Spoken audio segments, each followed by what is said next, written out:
All right, hey everyone. So I just got back from watching The Crow. It was a very late night showing. I saw the movie at my local Regal in 40X. I don't know why I saw the movie in 40X. I just wanted an excuse. I love 40X. Sometimes it helps benefits the movie experience. But anyway, so The Crow. So this is, I believe, this is a reimagined remake, reboot of the franchise of the Crow franchise, which started with the late Brandon Lee. And when I heard that this movie was going to happen, when it was going to be made, I was thinking to myself, why? Like, what is the purpose of remaking this movie? Of the not just this movie, but just this whole entire franchise. What is the purpose? Why are we doing this all over again?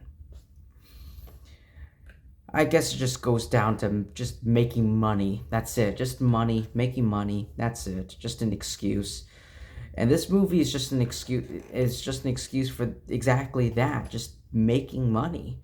I love Bill Skarsgård, but like this isn't his best performance. He gives his, he tries his best. He gives his best performance. I just can't give it to him. Almost, but I just it's not enough. This isn't his best performance. I prefer his character, his acting, in the as Pennywise in the It movies and from the John Wick Chapter 4 is way more better than whatever this was in this movie, than his performance in this movie. It's very his character is very like, I don't know, like emo, not what's the word, like grumpy. I don't know what the word is. The word is like blinking out. I can't. It's just it's very goth. It's very emo. Oh, not goth, but it's very emo. This movie, his character and just the whole tone of it. This movie is directed by Rupert Sanders, I believe, and I looked him up, and he directed Snow White and the Huntsman, which I believe had Charlize Theron and I think Kristen Stewart and Chris Hemsworth.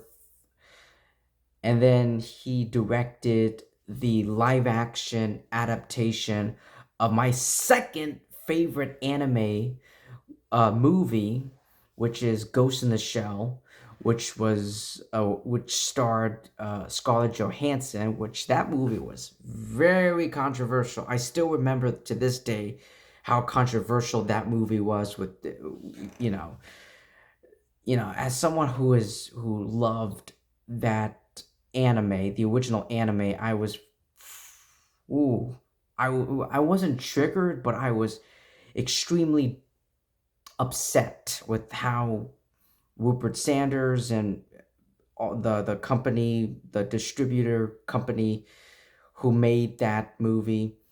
I just yeah. But even though I guess Snow White and the Huntsman, I haven't seen every single movie from Rupert Sanders. Those except the Snow White and the Huntsman movie and the live action Ghost in the Shell.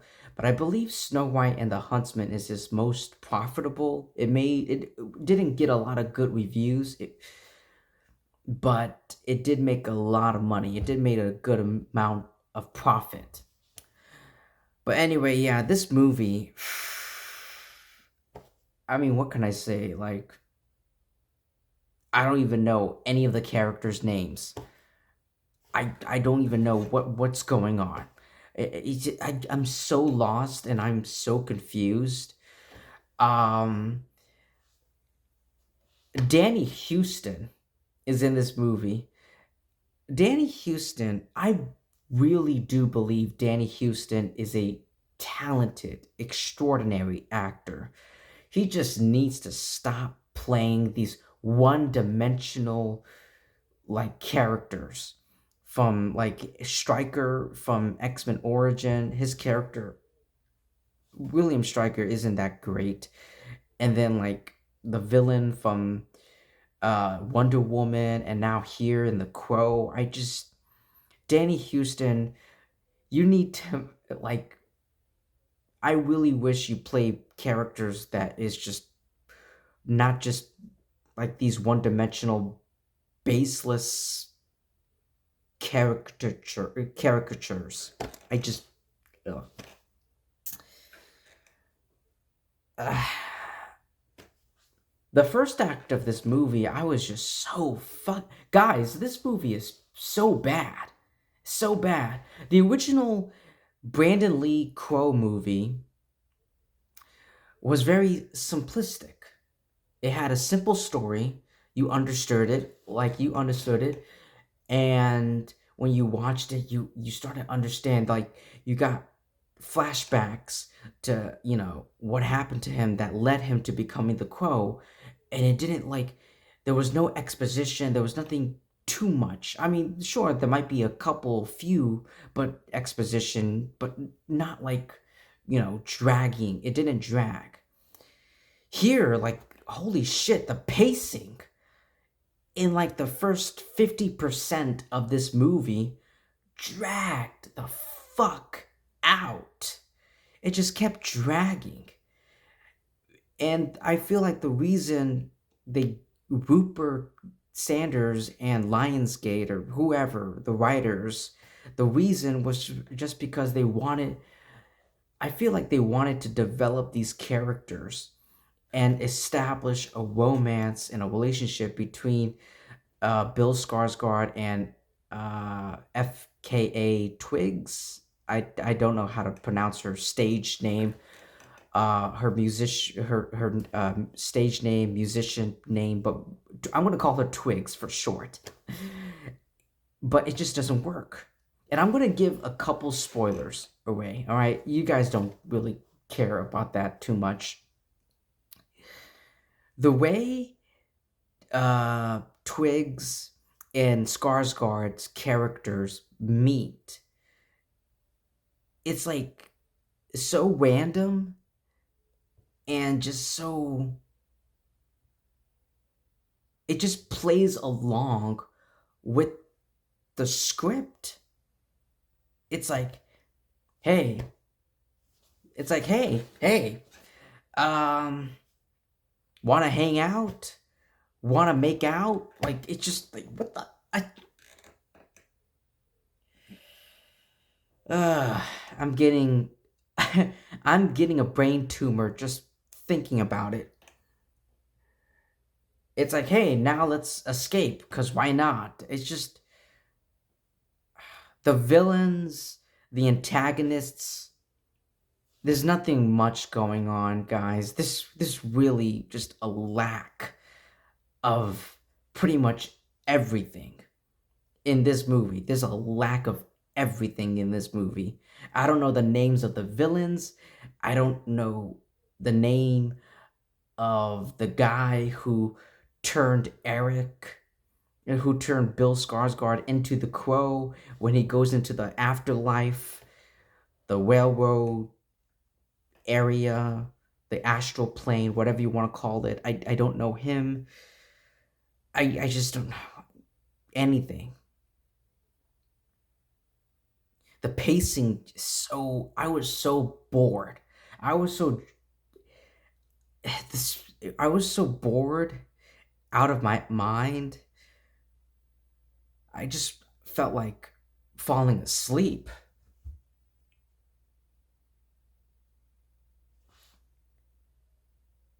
There are so many walking, like, and talking, and like limousines and black SUV cars and like trucks and automobiles, just characters walking, talking on their phone, walking, talking on their phone, driving in a car, just again and again and again in a complete cycle. I just texting back and forth, watching videos, footages. There's so much of that scattered throughout this entire film.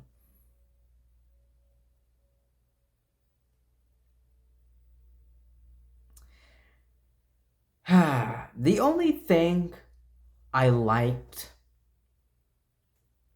about this movie, believe it or not, is the action. Like um after Bill Skarsgård transforms into the Crow, and then he starts getting his superpowers, and when shit starts going down, that is when the movie starts picking up, not a whole lot, but just a little bit. That's when, like, I do like the action scenes. The action scenes were pretty bloody, very, violent and brutal, especially the swords. And it was pretty disgusting and fucked. I did like how Rupert Sanders, his direction with the fight choreography with the swords. I did like that. That is the only thing I liked. I'm trying to figure out if there's any other issues or praise I can give it. This movie is kind of like Robert Pattinson's The Batman, except Robert Pattinson's The Batman, even though that movie is 3 hours long, 3 hours long, it is a fucking masterpiece. It is the best Batman movie ever. This is the complete opposite.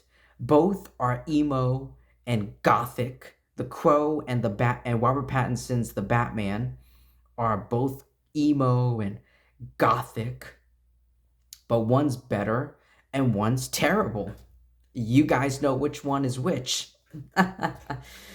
Yeah, guys, don't watch this movie. If you haven't seen this movie, congratulations, don't watch it. Save your money. Buy. I heard Blink Twice. I'm gonna be seeing Blink Twice tomorrow. I can't wait. I've been hearing. I checked I checked the Rotten Tomato scores for Blink Twice. It's been getting a lot of good reviews. People are talking good things about it, so I'm looking forward to Blink Twice. I'm going to be watching that. So yeah, either watch Blink Twice or go rewatch Alien Romulus. Either one. Don't watch The Crow. This is a pretty bad movie. It's pretty unfortunate because I love Bill Skarsgård. I and I and the original, you know Brandon Lee's The Crow, it got a lot of fans, and I believe there's a cult following. There's a fan base to it, and I felt like this movie just completely let everything down. So yeah, that's all I have to say for The Crow, for Rupert Sanders' The Crow, starring Bill Skarsgård. Thank you so much, everyone, for taking time to listen to my review. I appreciate it, and I appreciate it more if you like and subscribe. Definitely subscribe, because when you subscribe to my channel, you'll be helping me out with by a tons. When you subscribe to my channel, you'll be part of my community. You'll be part, and when you are part of my community, me and my subscribers would treat you with respect and kindness, and yeah, we're just uh one big giant family, and I can't believe it, but I'm getting closer and closer to 200 subscribers, and that really does put a smile on my face. So thank you so much, everyone, and I'll see you in my next video. Peace.